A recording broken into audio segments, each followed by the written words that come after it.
اللہ الرحمن الرحیم۔ عزیز ناظرین سامعین، آج کا جو ہمارا درس ہے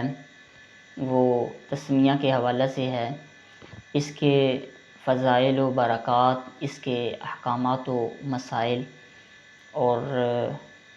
اس کی جو حکمتیں ہیں اس حوالے سے آج ذکر کریں گے۔ اسلامی معاشرے کے اندر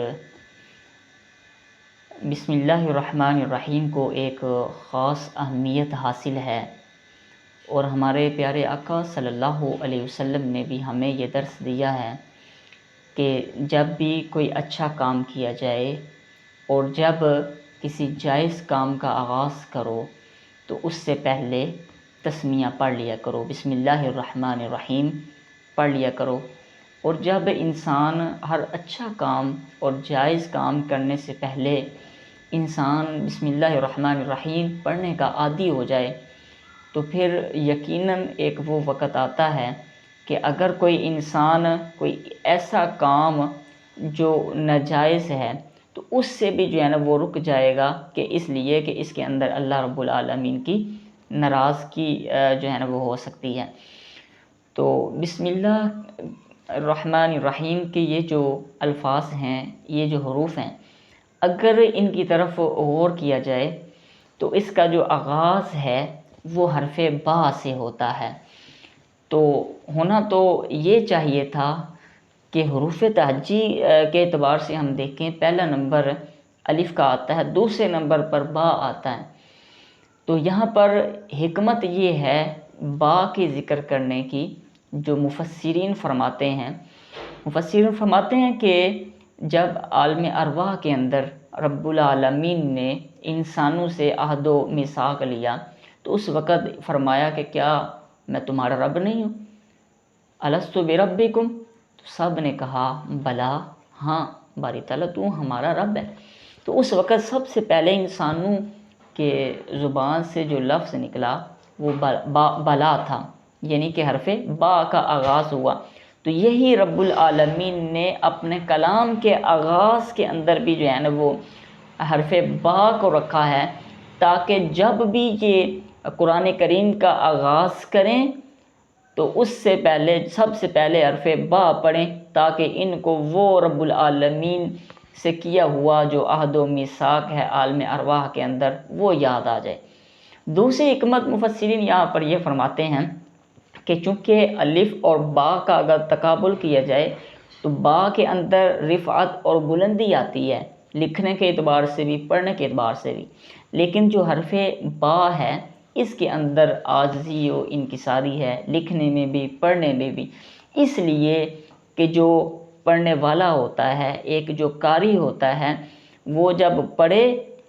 تو اس کے اندر بھی جو ہے نا وہ عاجزی آ جائے، اس لیے کہ جب بھی انسان بندہ مومن جب بھی رب العالمین کے ساتھ ہم کلام ہو، اور انسان کو یہی زیب دیتا ہے کہ انسان جو ہے نا وہ عاجزی و انکساری کا جو ہے نا وہ پیکر بنا رہے۔ اسی طرح مفسرین فرماتے ہیں، صاحب روح البیاں اور صاحب تفسیر نعیمی، انہوں نے ایک روایت نقل کی ہے حدیث قدسی کہ حضور رسالت آپ صلی اللہ علیہ وسلم نے ارشاد فرمایا کہ اللہ رب العالمین کے 3000 اسماء گرامی ہیں، 3000 اسماء گرامی ہیں۔ ان 3000 میں سے 1000 اللہ رب العالمین کے اسماء ایسے ہیں جن کو صرف فرشتے جانتے ہیں، پھر 1000 اسماء گرامی رب العالمین کے ایسے ہیں جن کو صرف انبیاء و مرسلین جانتے ہیں، پھر 1000 جو لاسٹ والا ہے ان میں سے 300 نام ایسے ہیں جو تورات کے اندر ہیں، 300 نام زبور کے اندر ہیں، 300 اللہ رب العالمین کے اسماء گرامی انجیل مقدس کے اندر ہیں، پھر اس کے بعد 99 نام قرآن کریم کے اندر ہیں جو اللہ رب العالمین کے ہیں۔ تو ایک نام ایسا ہے جو صرف رب العالمین جانتا ہے، اللہ کے سوا وہ اللہ کا اسم گرامی جو ہے نا وہ کوئی بھی نہیں جانتا۔ یہ اب سارے جو اسماء گرامی ہیں ان میں اللہ جو اللہ ہے، اسم اللہ، یہ اللہ کا ذاتی نام ہے۔ اس کے علاوہ جتنے بھی اسماء گرامی ہیں یہ سارے کے سارے اللہ رب العالمین کے صفاتی نام ہیں۔ اور اس روایت کا اگلا حصہ یہ ہے کہ اللہ رب العالمین کے 3000 اسماء گرامی ہیں۔ اب بسم اللہ الرحمن الرحیم کی طرف غور کرتے ہیں۔ اس میں اللہ رب العالمین کے 3 اسماء کا ذکر ہوا ہے، اللہ، الرحمن اور الرحیم۔ یعنی کہ جو بندہ بسم اللہ الرحمن الرحیم پڑھتا ہے تو وہ ایسے ہی ہے جیسے رب العالمین کے 3000 اسماء کے ساتھ اللہ کو یاد کرتا ہے۔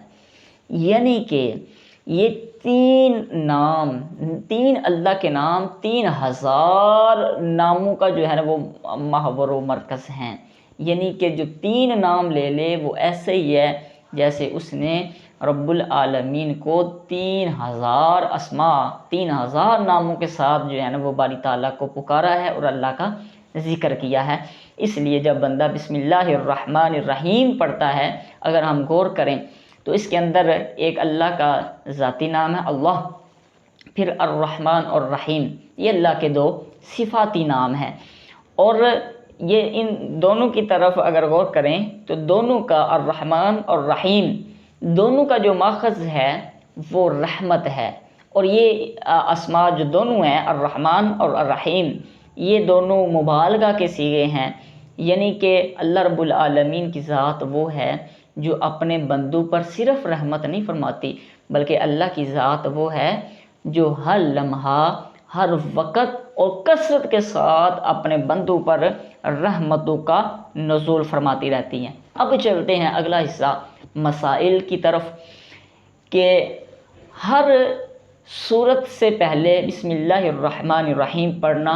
سنت مبارکہ ہے، لیکن ہر سورت کا یہ بسم اللہ الرحمن الرحیم حصہ نہیں ہے، ٹھیک ہے جی۔ یہ قرآن کریم کی ایک مستقل آیت نہیں، لیکن سورہ نمل کی ایک آیت کریمہ وَإِنَّهُ مِن سُلَيْمَانَ وَإِنَّهُ بسم اللہ الرحمن الرحیم اس آیت کریمہ کا ایک جز ہے۔ اور ہر سورت سے جو پہلے بسم اللہ الرحمن الرحیم یہ اس لیے ہے تاکہ سورتوں کے درمیان جو ہے نا وہ فاصلہ ہو جائے، یہ فرق ہو جائے کہ یہ سورت الگ ہے یہ سورت الگ ہے۔ اور ہر سورت سے پہلے بسم اللہ الرحمن الرحیم